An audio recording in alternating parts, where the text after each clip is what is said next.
दिलीप सिंह भाटी कोई आए हैं, इनको मैं ऐड कर रहा हूँ। हाँ जी, दिलीप जी बताएं क्या कहना चाहते हैं। जी। जी तो बताएं। मैं काफी काफी टाइम से आपका चैनल नोटिस कर रहा था।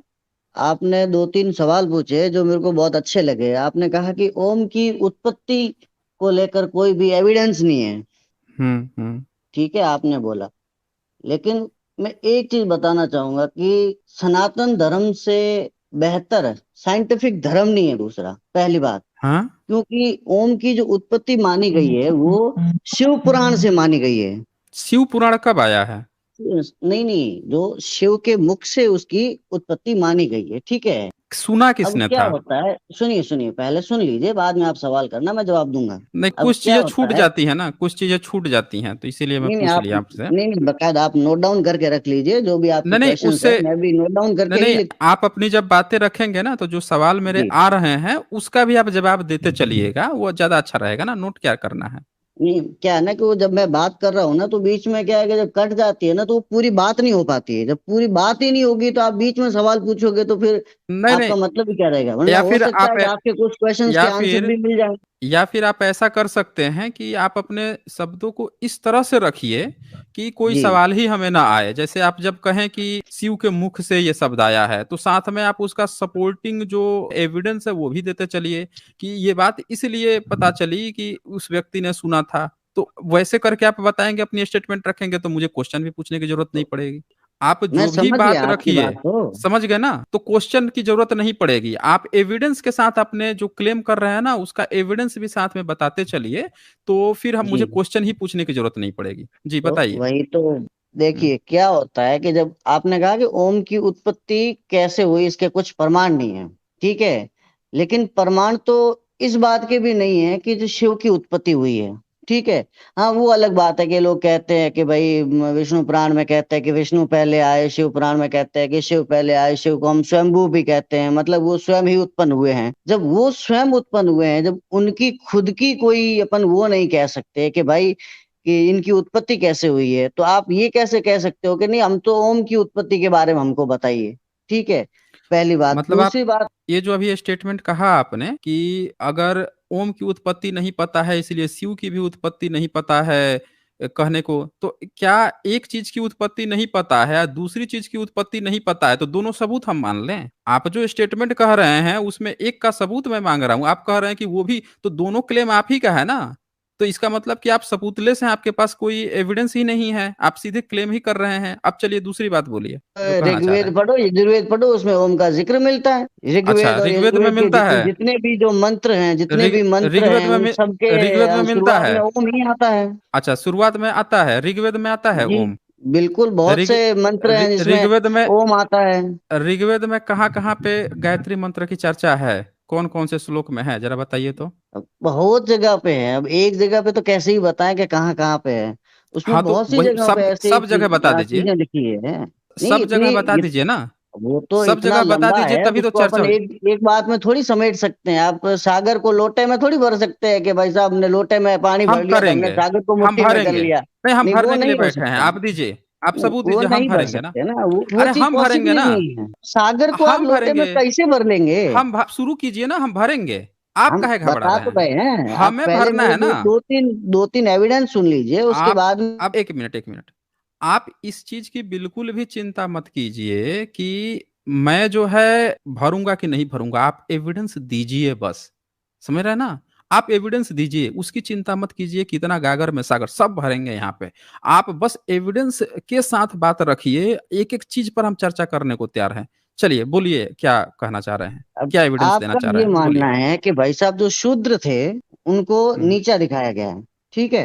अब हम्म। मैं गीता का एक श्लोक पढ़ता हूँ। ठीक है। हम्म। हम्म। तो हाँ, तो मैंने बकायदा लिख रखे हैं आपके जो सवाल जो थे। मैंने काफी टाइम से आपके चैनल को नोटिस कर रहा था, तो अच्छा आज ही अच्छा। मौका मिला आने का।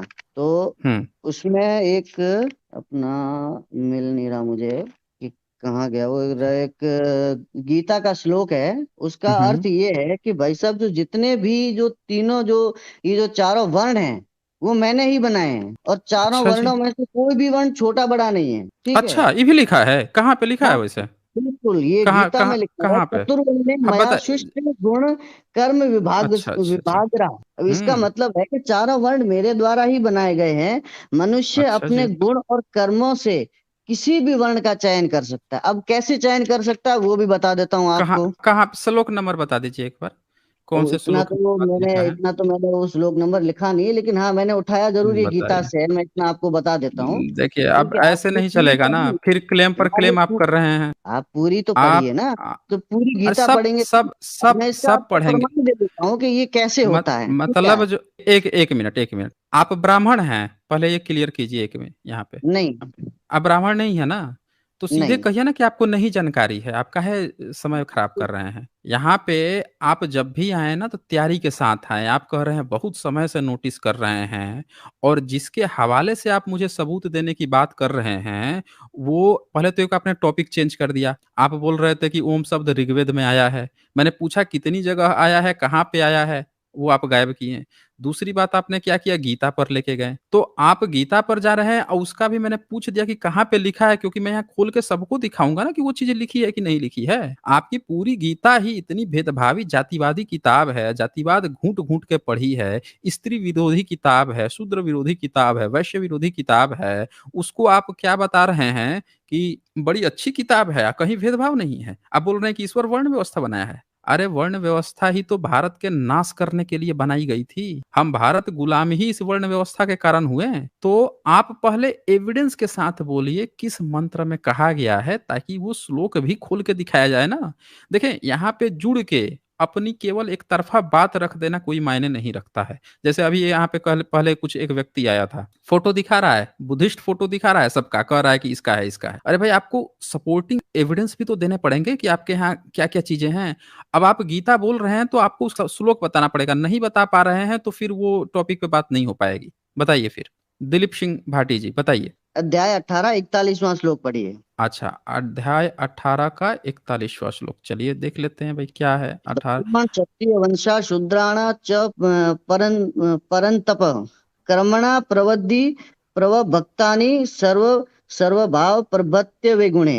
हे अच्छा जी। परंतपर ब्राह्मण क्षत्रिय और वैश्यों के तथा शूद्रों के कर्म के स्वभाव के उत्पन्न गुणों द्वारा विभक्त किए जाते हैं। इसका क्या मतलब हुआ इसमें, इसका क्या बता मतलब रहे हैं ये इसे? है कि ब्राह्मण क्षत्रिय और वैश्य वर्ण हैं, ये चारों मैंने अच्छा ही जी। बनाए हैं, ठीक है। और हम्म। चारों वर्णों में कोई भी कैसे व्यक्ति बनाए थे? अपना, वैसे कैसे बनाए थे ये?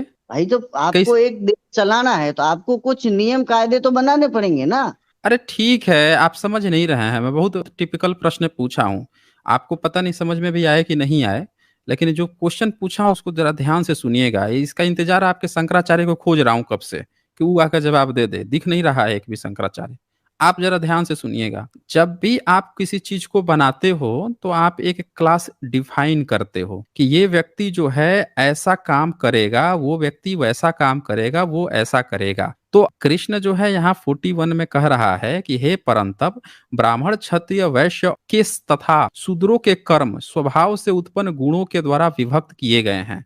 इसने क्या कह दिया, उनके कर्म जो हैं, शूद्रों के कर्म जो हैं, किससे, तो स्वभाव से उत्पन्न गुण। मतलब कर्म ये क्या करेंगे चारों, वो डिपेंड करेगा स्वभाव से उत्पन्न गुण। ये बहुत गुण बात है, जब समझिएगा जरा इसको।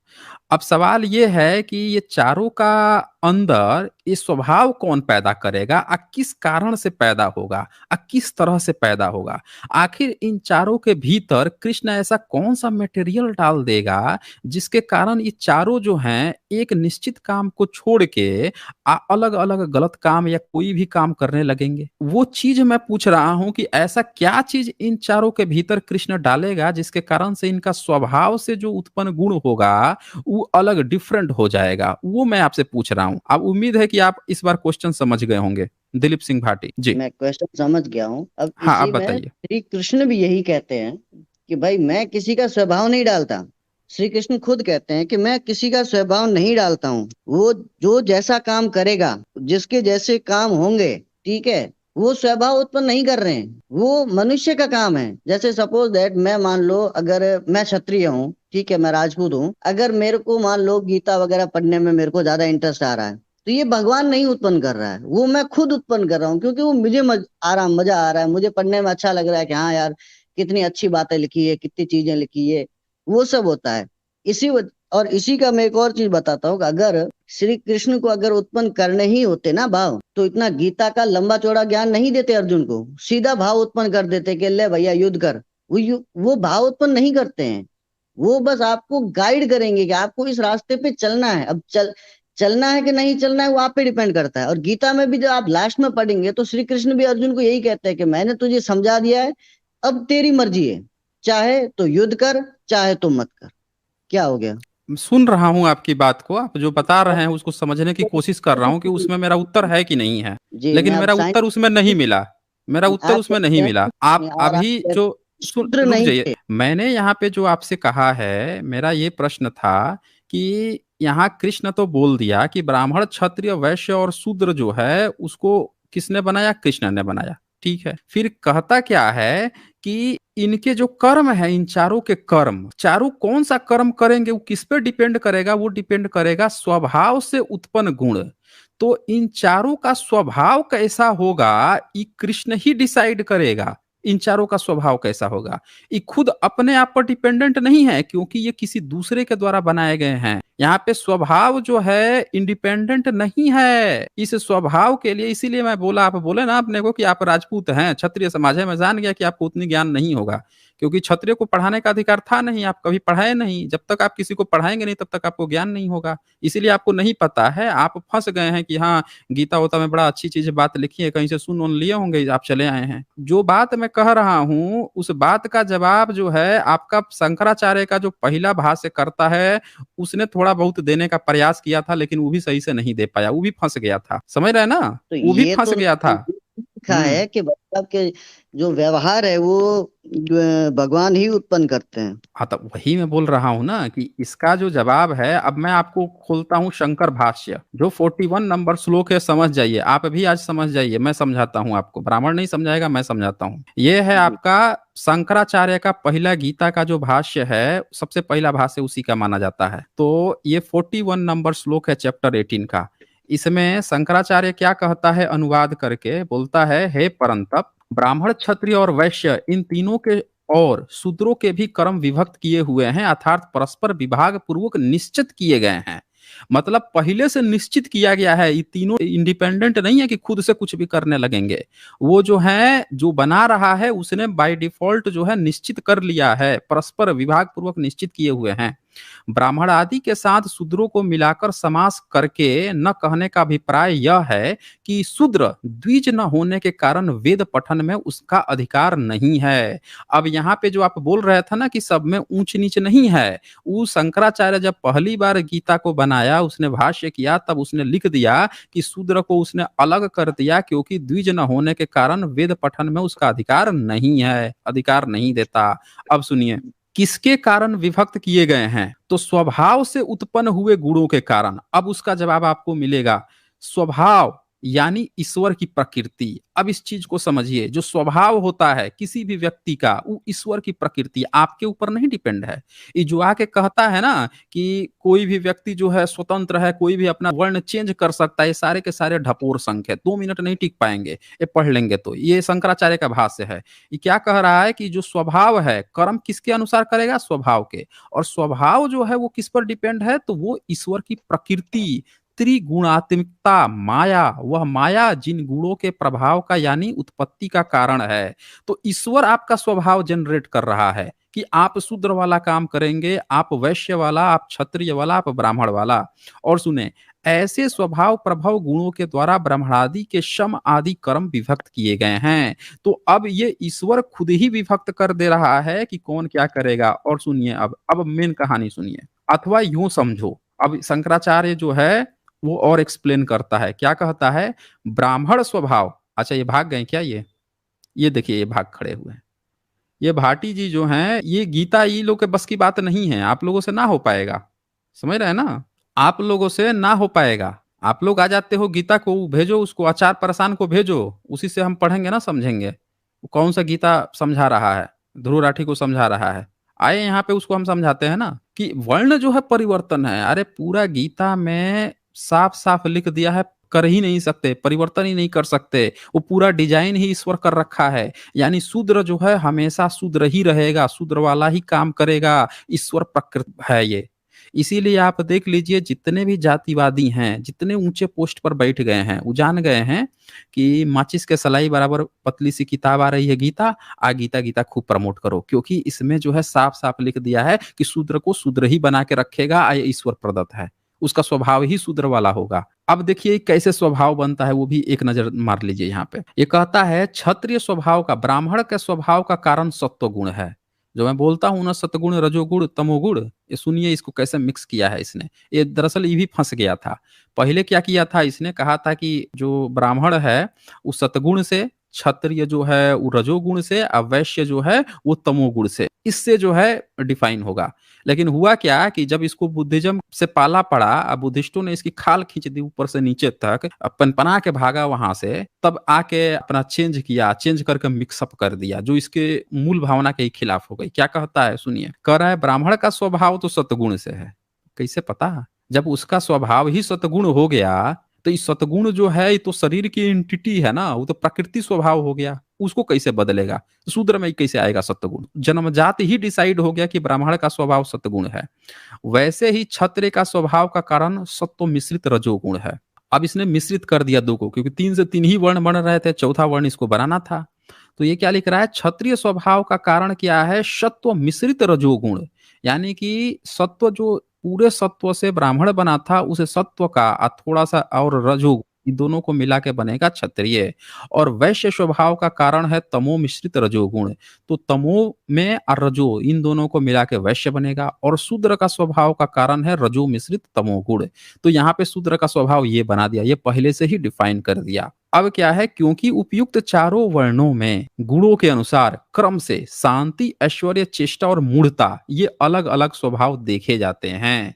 तो यहाँ पे ये भी लिख दिया है कि इन उपयुक्त चार जो ये इसने कैरेक्टराइज किया, इसमें क्या है, शांति है, ऐश्वर्य है, चेष्टा है और मूढ़ता। मूढ़ता किसके लिए, तो शूद्र के लिए डेडिकेट कर दिया। स्वभाव देखे जाते हैं। अथवा यूं समझो कि प्राणियों के जन्मांतर में किए हुए कर्मों के संस्कार जो वर्तमान जन्म में अपने कार्य के अभिमुख होकर व्यक्त हुए हैं, उनका नाम स्वभाव है। समझ रहे हैं क्या कह रहा है यहाँ पे? कह रहा है कि प्राणियों के जन्मांतर में किए हुए कर्मों के संस्कार, अब सुन लीजिए, ये और अच्छे से समझ लीजिए, जितने भी लोग हैं बहुत अच्छे से समझ लीजिए। ये जो कहता है कि आप एक वर्ण से दूसरे वर्ण में चेंज कर सकते हैं, नहीं कर सकते। ये शंकराचार्य ने यहाँ पे साफ-साफ लिख दिया है कि प्राणियों के जन्मांतर में किए हुए कर्मों के संस्कार, यानी पिछले जन्म में आप जो काम किए थे, जो कर्म किए थे, वो वर्तमान जन्म में, वो आज आपके इस जन्म में कार्य के अभिमुख होकर व्यक्त हुए हैं। अब वही जो पिछला जन्म में आपने कर्म किए थे, वो आप इस जन्म में भुगत रहे हैं। उनका नाम ही स्वभाव है, वो आपका स्वभाव बना हुआ है। यानी कि आज अगर आप शूद्र हैं, तो ये शूद्रत्व वाला काम जो है पिछले जन्म का आपका जो काम किए थे उसके अनुसार है। आप यहाँ बदल के ब्राह्मण नहीं बन सकते हैं, जन्म से ही घुस गया आपके। तो ये पूरा है, ये पढ़ते नहीं है अपना धर्म ग्रंथ और आ जाते हैं लोग प्रचार करने के लिए। अभी और भी डिटेल्स है। और ये क्या कह दिया, ब्राह्मणादि वर्णों के श्रम आदि कर्म तो शास्त्र द्वारा विभक्त हैं, अर्थात शास्त्र द्वारा निश्चित किए गए हैं। अब ब्राह्मण क्या कर्म करेगा, शास्त्र द्वारा निश्चित कर दिया गया। शास्त्र जब ब्राह्मण ही पढ़ेगा तो शूद्र का क्या लेना देना है, वो तो वेद उसको पढ़ने ही नहीं दिया गया। अब पिछले जन्म का कर्म पढ़ा दिया। तो ये चीजें हैं। रणवीर सिंह बोल रहे हैं ये झूठ बोल रहा है, ब्राह्मण ही है। बिल्कुल मैं जानता था ये ब्राह्मण ही है, इन लोगों का स्वभाव है, आ जाते हैं ये झूठ बोलने के लिए कि ये क्षत्रिय है। इन लोगों को पता चल गया है ना कि आके और क्षत्रिय बन के यहाँ जाएंगे तो पब्लिक को ये लगेगा ना कि क्षत्रिय की वो हो गई, पोल खुली है, ब्राह्मण की नहीं हुई है। तो ब्राह्मण जो है कभी शूद्र बन के आ रहा है, कभी क्षत्रिय बन के आ रहा है, कभी वैश्य बन के आ रहा है। ये इनकी हालत हो गई है अभी।